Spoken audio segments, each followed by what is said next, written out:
kidnapped by men calling themselves the Mujahideen Squadrons.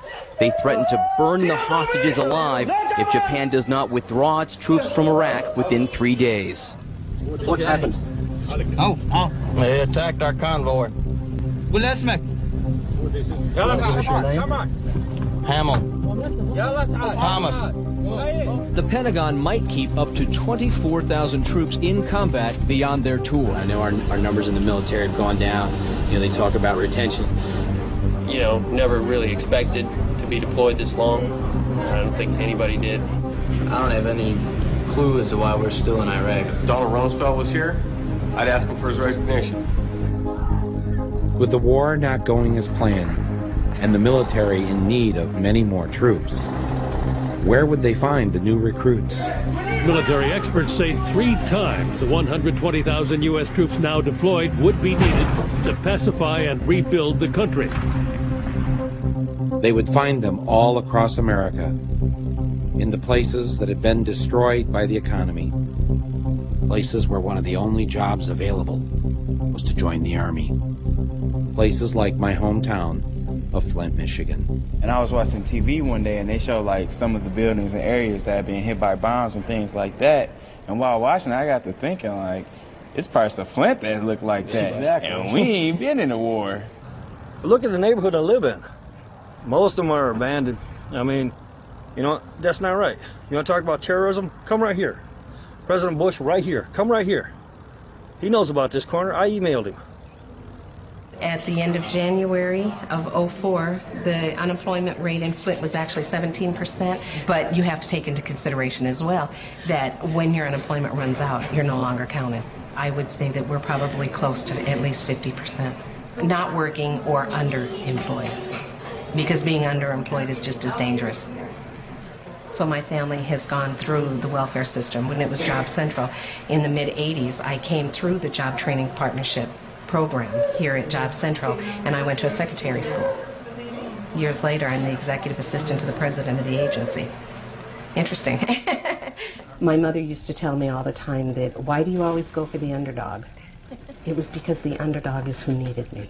People that don't have anything, that's who I have to fight for, and that's who I have fought for my entire life.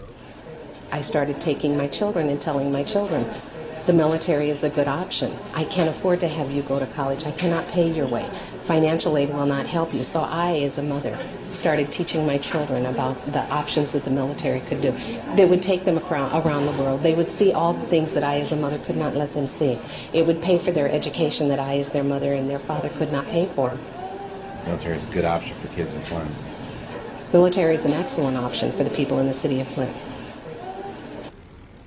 How many of you have a friend or a family member in the service? Anybody currently serving overseas?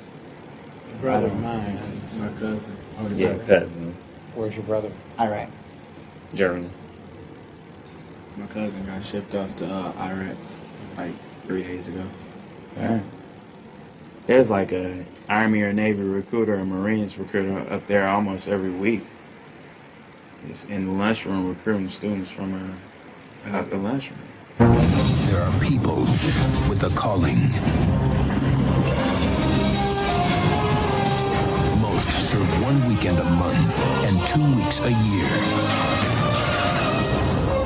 Earning money for college. Protecting their community. In the Army National Guard, you can.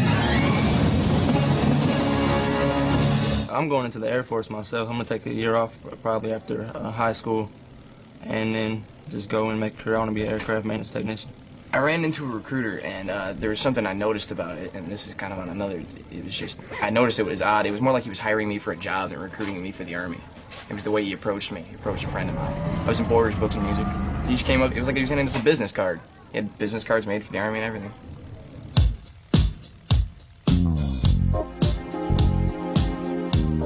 Meet Marine Staff Sergeant Dale Cortman and Sergeant Raymond Plower. They are 2 of the many recruiters assigned to Flint, Michigan. They're very busy these days. Look at, he's running away already. Seen this coming. Yeah. What do we got here?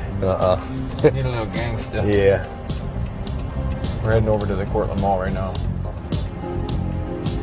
They decided not to go to the wealthier Genesee Valley Mall in the suburbs.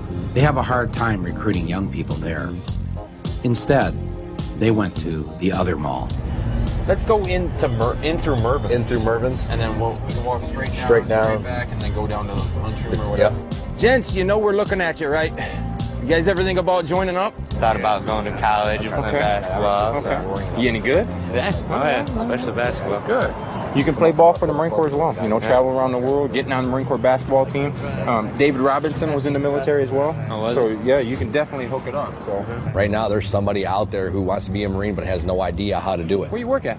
I work at KFC on Dorton Lapeer. You can hook us up with some deals. Yes. They're waiting to get recruited. I don't know. I'm probably gonna try to get a little career in music or something. Career music. Maybe we can get you a career in music. You know, let the Marines go for it. I'm sure you know who Shaggy is, right? Yeah. You know anything about him? Yeah, he the Jamaican. Yeah. How about a former Marine? Oh. Did you know it? You definitely need to know discipline if you're going to get into music. Yeah, I understand. Especially discipline with the money. When you make $1 million, you need to manage that money. So come in the office, we can sit down and talk, show you everything we know about the Marines. Sound like a plan? What do you got going on later this afternoon? How about tomorrow? We say right around 10 o'clock Monday morning. Yeah, that sounds pretty good. Okay. You want me to come pick you up? Better to get them when they're 1s and 2s. Hey, pal. And work on them that way. How are you? Ladies, you ready to join up? Green hat right behind us. Looks young. He's young. Yeah, in town. Yeah. We got 2 over here. Yeah. Right over by the red van. Yeah. You go that way, I go this way, we corner them. You're in the 9th grade. Yes, sir. Man, you look older than 9th grade, so. Yes, sir. All right. Here's my card. You ever thought about being a Marine, man? I thought about it. I got a wife and kid now, so. Okay. Even more reason to join up. What I want to do, man, real quick, is just get some information from you so I can scratch you off my list saying I've already talked to you and, you know, you're not interested. Is that cool? All right. What's your name? What's your phone number? What's your address, Mario? Add another one to the list. However, you know, one would love to have that chance to experience college life, you know, stuff young people can do without having the risk of dying in the process, I guess I can say candidly. The holidays do add a little bit more friction as opposed to just another night, in the fact that we want to give our guys a little bit time off, a little bit time to relax. However, we are in a combat zone. My soldiers do recognize that fact. Everybody's a little bit nervous about it, I guess. We're professionals. We're going to take care of you. I promise. Every house here has the right to have weapons. Maximum, one AK-47. We always expect the targets to be armed.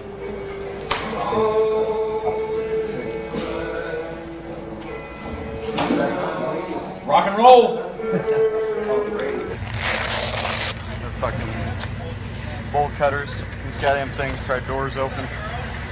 Pop this in there. You better watch out. You better not cry.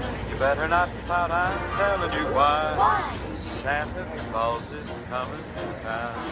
Gather round. He's making a list, checking it twice. He's gonna find out who's naughty and nice. Santa Claus is coming to town. He sees you when you're sleeping.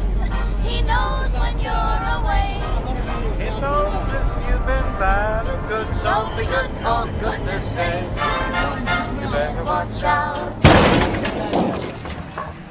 Hey, Adele, just hold up. لا تبكي صحي النية لا تبكي بس أنا أسألك صحي النية Where's she going? I'll go with her. Where's she going? She's gonna call him. Yeah. No. Just where is he at right now? I need to, not on the phone. Not on the phone. Is he in the house? Is he in the house? Bam! Passarelli! Is he in the house? Passarelli! He is in the house. Where? This is him? Get up there, second floor. Watch out. Go. Watch out, Adele, watch out. Hey, one coming up! That's Sahib al-Duri. What's your name? Sahib. This is Sahib. شو مسوي صاحبي؟ الله شو مسوي؟ شو طالب من الجامعة الله بوفيك. Tell them to calm down. Guys, moving up to the roof. Wait one. Will not be long. We appreciate your conversation. This is the target. So he Balduri, bring him out. We have to, as you go back to the old saying, we win the hearts and minds of the people. That's our job. We have to bring the ideal of democracy and freedom to the country, and show them that the American people are not here to rule Iraq. لا تخافي ما راح يضربك. بس قولينا الله يخليك. ما يضربوني يعني يا جيجي بتمنعني تعالي الله يعطيك العافية. بس تسكتي عجية. شو يحدث؟ I start doing evidence turn-in. That process takes about 3 hours, so that's going to be it for the night, and that concludes Christmas Eve. Checking it, well, gonna find out here. Merry Christmas, BR.